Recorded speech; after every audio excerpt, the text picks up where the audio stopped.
Siguiente reportaje. Como un tornado, así llegó la noticia que de hecho opacó cualquier otra el pasado viernes. La exgobernadora Wanda Vázquez será indultada por el presidente de Estados Unidos, Donald Trump, al igual que los otros dos coacusados, Julio Herrera Bellutini y Mark Rossini. Estos fueron los hechos. En el 2022 se les acusó de soborno y fraude. Sin embargo, en el 2025, la exfuncionaria se declaró culpable de aceptar una promesa de dinero para su campaña electoral de manos del banquero venezolano Herrera Bellutini, gestión en la que participó el exagente del FBI Mark Rossini. Entonces, ¿el caso está cerrado? No. Hace pocas horas, la Fiscalía Federal informó a la Corte sobre el perdón otorgado por el presidente Donald Trump. Indicó que una vez las partes certifiquen que aceptan, el tribunal puede cerrar el caso y no debe proceder cuando entre en operación. Escucharon bien, hasta aquí llegó el polémico caso. Bueno, y una discusión amplia es la que vamos a tener a continuación con el panel, con el siguiente panel, compuesto por la licenciada María Domínguez, ex fiscal federal, el licenciado Frank Torres Viada, abogado que también litiga en el Tribunal Federal, el licenciado Pedro Berríos, ex fiscal. Gracias a los tres por estar acá.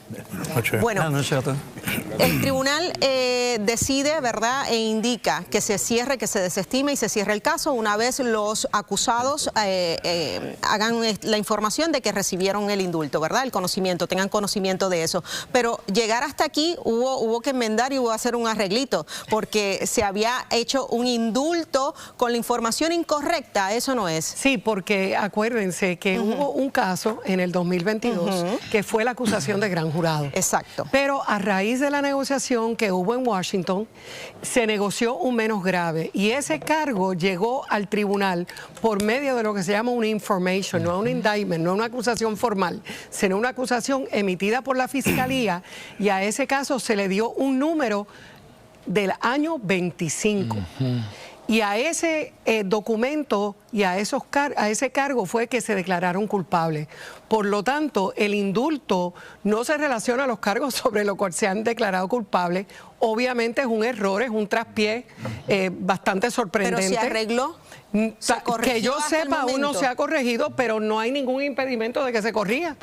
¿Cuál es la subsanación de esto? Es la Tiene pregunta. que emitirse otro indulto. Tiene que emitirse otro indulto. Correcto. Pero ¿y esta información, esta directriz que sale del Tribunal Federal a la Corte Local de que desestimen y cierren el caso? Mira, ya el Departamento de Justicia Federal anunció en el día de hoy, en horas de la tarde, que se proponía.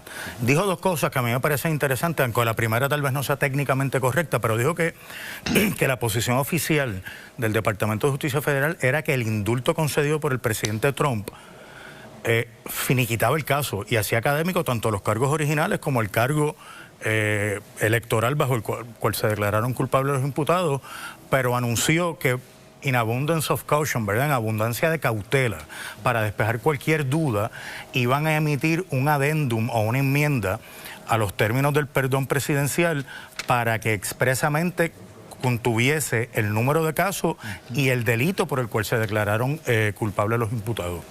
En el caso de los otros dos acusados que ya se habían declarado culpables, pero que al parecer no estaban incluidos en el indulto, se pidió una desestimación aun cuando ya se habían declarado culpables. A nivel... Es que todo el mundo aquí se declaró culpable. Correcto, exacto. Pero a nivel procesal, ¿tiene el mismo efecto que el indulto? No es el mismo mecanismo, ¿verdad?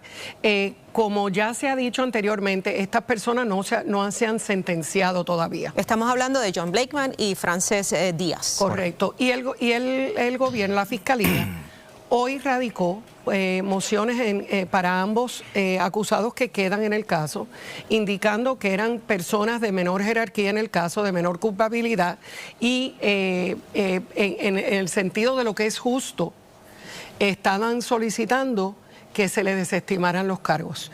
Tiene el mismo efecto en el sentido de que ninguno va a tener condena, ¿verdad? Pero obviamente uno es por medio de desestimación y otro es por medio del indulto. O sea, lo podríamos dar entonces por seguro porque es la Fiscalía, licenciado, el que está haciendo ese tipo de petición. En efecto, porque de nuevo, después de que ya está claro, que el Ejecutivo está claro que lo que quiere es exoneración, y recuerden que lo basó en que entendió, ese fue el fundamento, digo yo, político y público, de que la gobernadora había anunciado el apoyo en el primer término del presidente Trump. La realidad es que la razón creíble es porque Julio Herrera Bellutini tiene el poder económico y de influencia. Aquí vemos el poder político yendo por encima del poder judicial. El mensaje, ¿verdad? Se ha hablado mucho del mensaje que se envía, pero el pueblo lo que está viendo es que estas son personas que se declararon culpables. Entonces les están pidiendo desestimar cargos y le están perdonando, ¿verdad? Por lo que se declararon. O sea, son personas que se declararon culpables. Su récord queda limpio, claro, incluyendo la desestimación de los cargos. Mira, en el sistema federal no existe un mecanismo para limpiar el récord. Quiere decir que el arresto va a salir. Ya.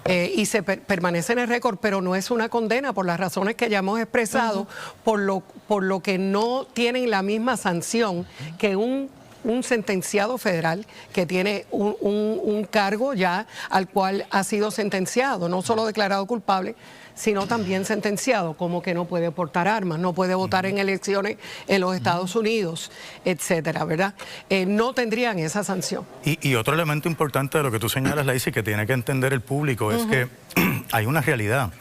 Como regla general, cuando se ejerce la prerrogativa constitucional del presidente de los Estados Unidos de conceder un perdón presidencial, ello presupone que hay una persona que ha sido convicta o que está enfrentando un proceso, y digo como regla general porque sabemos que se han concedido perdones preventivos, ¿verdad? Contra conducta potencialmente delictiva, aunque no hayan radicado cargo. ¿Y ella pudiera volver a practicar la abogacía en Puerto Rico? ¿De litigar ante un tribunal? Mira, eso es una pregunta bien interesante porque desde el punto de vista ético de la jurisdicción disciplinaria del Tribunal Supremo, una sentencia por convicción de delito grave o delito que implique depravación moral automáticamente es notificada por la oficina del Procurador General o por la oficina de los fiscales federales, automáticamente conlleva la sanción del desaforo.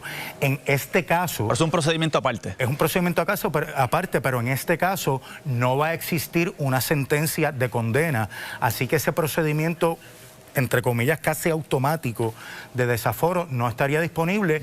Habría que, por los mismos hechos, presentar una queja, pero entonces tendría que discurrir un procedimiento disciplinario ordinario que tiene que ser investigado y se activan toda una serie de garantías procesales, así que sería mucho más cuesta arriba. Yo quisiera que tenemos aquí la oportunidad de los dos fiscales, Domínguez y Berríos, rapidito, el hecho de que un exfiscal haya dicho es un día triste para Puerto Rico. Hablamos de Ryan Crosswell, quien fue fiscal inicial, en este caso contra la exgobernadora y los otros dos coacusados. Un día triste para Puerto Rico, el día que Donald Trump le da este perdón presidencial. Bueno, cuando un fiscal con alma y corazón le mete empeño a un caso, a una investigación y definitivamente que cuando está investigando personas también de mucho poder, hay un elemento de realidad y a veces el rigor de hasta buscar tal vez más prueba que en un caso común y corriente, porque son personas que pueden llegar a los jurados y la cantidad de horas y de trabajo, pues no me sorprende que el fiscal que les metió tiempo, energía, capacidad y talento,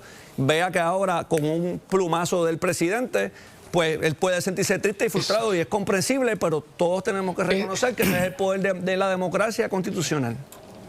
Domínguez. Y lo que sí yo creo que estamos los tres de acuerdo, esto es algo excepcional. Excepcionalísimo, es como, yo creo que como pegarte en la lotería, es algo a lo cual usualmente poco probable que suceda. El acusado normal y corriente no tiene acceso a estos niveles de poder. A eso es que voy, porque si me permiten la pregunta, esto no es una cuestión solamente legal, esto es una cuestión de sociología legal, de sociología política, de personas igualmente situadas o no igualmente situadas, donde no todo el mundo tiene esa oportunidad. Y entonces un poco la pregunta es, esas palabras del fiscal, ¿a qué van? Esto es una frustración en el proceso, de un proceso de inequidad judicial y política. Esa es la pregunta. Bueno, la realidad que la impresión que queda es que hay personas que pueden estar por encima de la ley si tienen los contactos y acceso al poder político, pero eso es legal y claro, es real. Claro. Trump ha otorgado un sinnúmero de indultos y perdones. Yo creo que una gran cantidad de ellos